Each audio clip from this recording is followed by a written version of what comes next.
আসসালামু আলাইকুম। আমি সৈয়দ গোলাম সরওয়ার ফ্রম বিজেএফটি।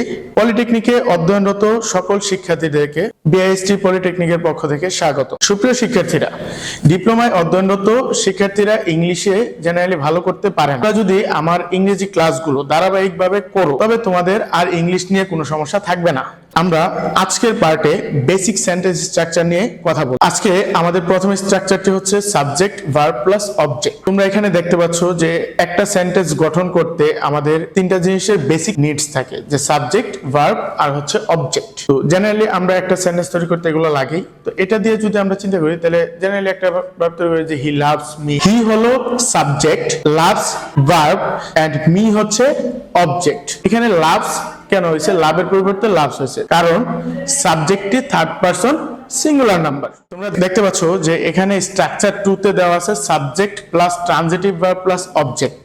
এখন ট্রানজিটিভ ভার্ব কি? ট্রানজিটিভ ভার্ব হচ্ছে এমন একটি ভার্ব যেটা অবজেক্ট ছাড়া অর্থবহ হয় না, যেটা অবজেক্ট ছাড়া অর্থটা ক্লিয়ার ভাবে বোঝা যায় না। ধরো আমি এক্সাম্পল দিলাম, হি রিডস আ বুক। এখন এখানে হি সাবজেক্ট, রিডস হচ্ছে কি ট্রানজিটিভ ভার্ব। কেন? ধরো আমি রিডস লিখলাম, হি রিডস, সে পড়ছে। তো সে কি পড়ছে এটা কিন্তু ক্লিয়ার না, তখন আমাদের কি বলতে হবে? যে হি রিডস আ বুক। যদি আমরা হি রিডস আ বুক লিখি তখন আমরা বুঝতে পারতেছি যে সে বই পড়ছে, তখন আমাদের কাছে কিন্তু সম্পূর্ণ জিনিসটা ক্লিয়ার। তো অবজেক্ট ছাড়া যে জিনিসটা ক্লিয়ার ভাবে সেন্টেন্সের অর্থ পূরণ করতে পারে না তাদেরকে বলা হয় হচ্ছে ট্রানজিটিভ ভার্ব। আর যারা অবজেক্ট ছাড়া সেন্টেন্সের বা একটি বাক্যের সম্পূর্ণ অর্থ প্রকাশ করতে পারে তাদেরকে বলা হয় ইনট্রানজিটিভ ভার্ব। যেহেতু আমাদের আজকের কাজ সেন্টেন্স স্ট্রাকচার নিয়ে, আমরা ট্রানজিটিভ আর ইনট্রানজিটিভ ভার্ব নিয়ে আর আলোচনা করব না। আমরা পরবর্তীতে এগুলো নিয়ে আরো আলোচনা করব। আমাদের পরবর্তী স্ট্রাকচারে আমরা চলে আসলাম। স্ট্রাকচারটিতে আমরা দেখতে পাচ্ছি এখানে subject plus verb plus object plus complement দেওয়া আছে। এখন কমপ্লিমেন্ট জিনিসটা কি?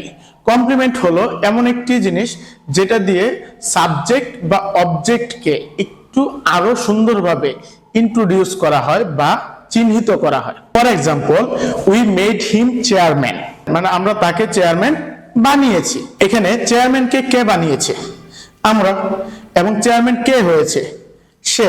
তাহলে এই চেয়ারম্যান শব্দটা কিন্তু এখানে অবজেক্টের সাথে বেশি কানেক্টেড লাগছে, কারণ সে নিজে চেয়ারম্যান হয়েছে।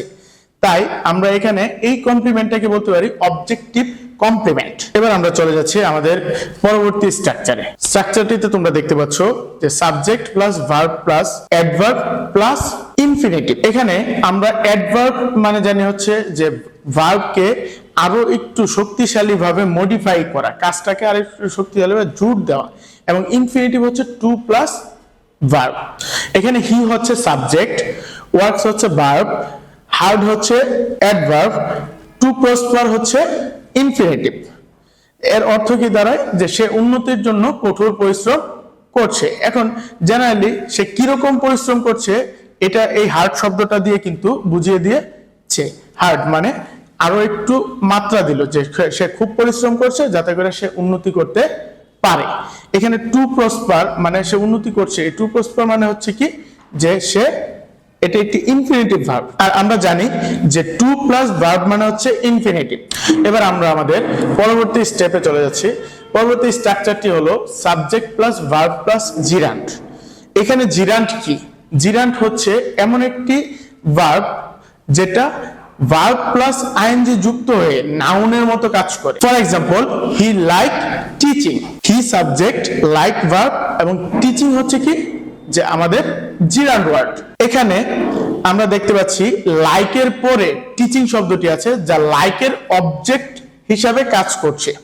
এখানে টিচিং হচ্ছে জিরান্ট, কারণ টিচিং শব্দটি দ্বারা একটা প্রফেশনকে বোঝানো হচ্ছে যা একটি নাউন আকারে কাজ করছে এখানে। এই কারণে টিচিং হচ্ছে এখানে জিরান্ট। প্রিয় শিক্ষার্থীরা, আজকে আমরা 5টি সেন্টেন্স স্ট্রাকচার এবং কিছু গ্রামাটিক্যাল টার্মস সম্পর্কে শিখলাম, যার মধ্যে রয়েছে transitive verb, intransitive verb, adverb, complement এবং জিরান্ট। দেখা হচ্ছে পরবর্তী ক্লাসে ইনশাআল্লাহ।